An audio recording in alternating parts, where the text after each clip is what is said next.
பாருங்க நாளைக்கு காலைல தமிழ்நாடு சும்மா பிளாஸ்ட் ஆக போகுது. கேட்டியா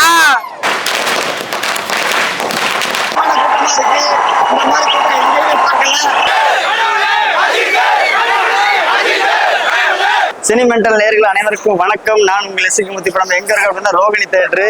இங்க காலையில 9 o'clock தான் ஷோ. ஆனாலும் இங்க வந்து ஆடியன்ஸ் அவங்களுடைய எக்ஸ்பெக்டேஷனை பார்த்தீங்கன்னா இப்பதான் கொஞ்சமா சூடு பிடிக்க ஆரம்பிச்சிருக்கு. அதை ஃபயர்ல இருந்து ஸ்டார்ட் பண்ணிருக்காங்க. ஐ மீன்ஸ் வெடி போட்டு என்ஜாய் பண்ணி செலிப்ரேட் பயங்கரமா கொண்டாடிட்டு இருக்காங்க. உங்களுக்கு தெரியும் அங்க பேக்ரவுண்ட்ல வெடிலாம் வெடிச்சிட்டு இருக்கு. அங்க இப்பதான் சூடு பிடிக்க ஆரம்பிச்சிருக்கு.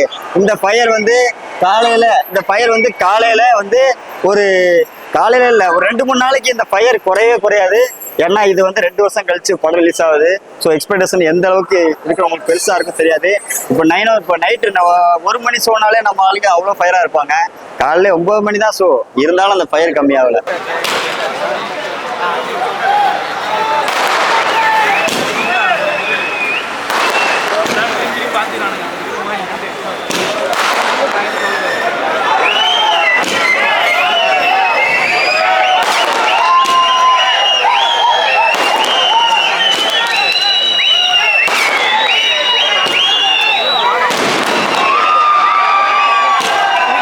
விடிய நமக்கு இன்னைக்கு திருவிழா தான். செலிப்ரேஷன் என்ன நடக்கு அப்படிங்கிறத நீங்க பார்த்துக்கிட்டே இருக்க போறீங்க. அதுக்காக தான் நாங்க இருக்கோம். எங்க சினிமெண்டல் சேனல் இருக்கு. வாங்க என்ன நடக்கு எல்லாத்தையும் பார்த்து தெரிஞ்சுக்கலாம்.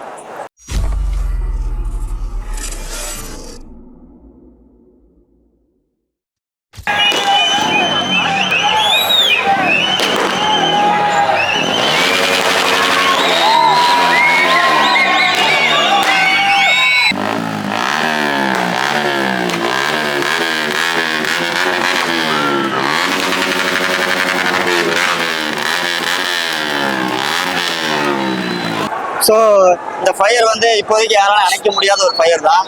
இது வந்து யார் போலீஸ் வந்தாலும் சரி, ஃபயர் சர்வீஸ் வந்தாலும் சரி, எது வந்தாலும் அணைக்க முடியாது. ப்ரோ எது வந்தாலும் அணைக்க முடியாது. இதுக்கப்புறம் தான் பத்தி எரிய போகுது. பாருங்க நாளைக்கு காலைல தமிழ்நாடு சும்மா பிளாஸ்ட் ஆக போகுது. தலை வந்தா தமிழ்நாட்டு எவ்வளவு பேர் விருதுன்னு உனக்கு தெரியுமா தெரியாதா? ஒரு நாள் 2 நாள் கிட்டத்தட்ட 2 வருஷம் 2.5 வருஷம் ஆகுது படம் ரிலீஸ் ஆகி. நாளைக்கு காலைல தமிழ்நாட்டுல என்ன நடக்குதுன்னு மட்டும் பாரு. வேற எந்த தமிழ் சினிமாவும் ஓட நிக்க முடியாது. தலை கிட்ட தலை இல்ல பத்ம பூஷன் கிட்ட தெரியும்ல. நாளைக்கு பாரு தமிழ் சினிமா எப்படி இருக்கு. மல்டி டாஸ்கிங் வந்து யாராலையும் பண்ண முடியாது. ஒரே டைம்ல வந்து சினிமாவிலேயும் சரி ஓப்பனிங்னா யார் தலை மட்டும்தான். இனிமே நாங்க தலை விட்டு கொடுக்கவே மாட்டோம். எங்களுக்கு வந்து இந்த 2 வருஷத்துக்கு ஒரு படம் இல்ல, 5 வருஷத்துக்கு ஒரு படம் கூட கொடுங்க. ஆனா சினி ஃபீல்டை மட்டும் விட்டு தயவு செஞ்சு போயிடாதீங்க. நீங்க இருந்தா மட்டும் போதும், வேற எதுவுமே எங்களுக்கு தேவையில்ல. பாத்தீங்களா எல்லாம் பாத்தீங்களா? யாருக்கு அவசரம்? எல்லாமே உங்களுக்கு அவசரம் தான். கண்டிப்பா கடைசி வரைக்கும் நாங்க கூட தான் இருப்போம். தயவு செஞ்சு எங்களை மட்டும் விட்டு மட்டும் போயிடாதீங்க.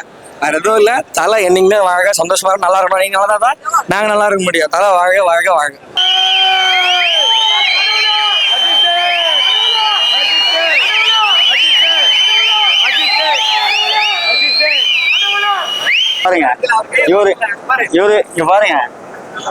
இவர் வந்து ஆள் எந்த அளவுக்கு ஸ்ட்ராங்னு தெரியல. ஆனா இனிமே ஸ்ட்ராங். ஏன்னா இவர் இவ்வளவு உடம்பு ஃபுல்லா பச்சை குத்தியை தாங்கி இருக்காருன்னா அவர் எந்த அளவுக்கு பிடிக்குங்கிறது நமக்கு தெரியுது. பார்த்தேன் வண்டி ஃபுல்லா அஜித் சார் தான் இருக்காரு. கண்டிப்பா ஒரு நாடி நரம்பு சத ரத்தம் பாட்ஷா படம் மாதிரி தான். ரத்தம் ஊறி போன ஒருத்தனாலதான் இப்படி எல்லாம் குத்த முடியும். உங்களுக்கு அந்த அளவுக்கு பிடிக்குமா தலைவா? பிடிக்கும் சொல்ல தெரியல. அஜித் குமார்னா பிடிக்கும். யாருக்குதான் பிடிக்காது அஜித் குமார்னா? ரத்தத்தை கேட்டியா?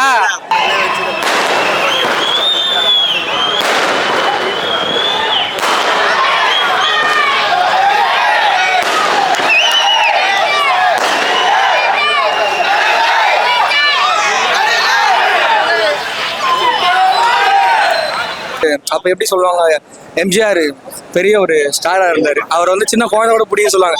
எம்ஜிஆருக்கு அடுத்து தமிழ் சினிமாவில, இந்திய சினிமாலே, உலக சினிமாலே வந்து அஜித் அவரை பிடிக்காதவங்க யாருமே இருக்க மாட்டாங்க. இனி வர காலங்களில் எம்ஜிஆருக்கு அப்புறம் அடுத்து தமிழ் சினிமாவில் பெரிய இண்டஸ்ட்ரியல் ஹீரோலாம் அது அஜித் குமார் மட்டும்தான், வேற யாரால இருக்கு.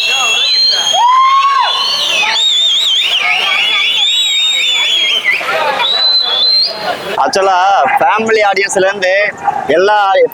இருந்து சிங்கிள், மேரீடு, கப்புள் எல்லாருமே வராங்க. ஸோ அந்த அளவுக்கு தலையில தூக்கி வச்சு கொண்டாடுறாங்க. ஸோ கண்டிப்பா போலீஸாலே கட்டுப்படுத்த முடியல. உண்மையை சொல்ல போனா அந்த அளவுக்கு கூட்டம் அலமோதிக்கிட்டு இருக்கு.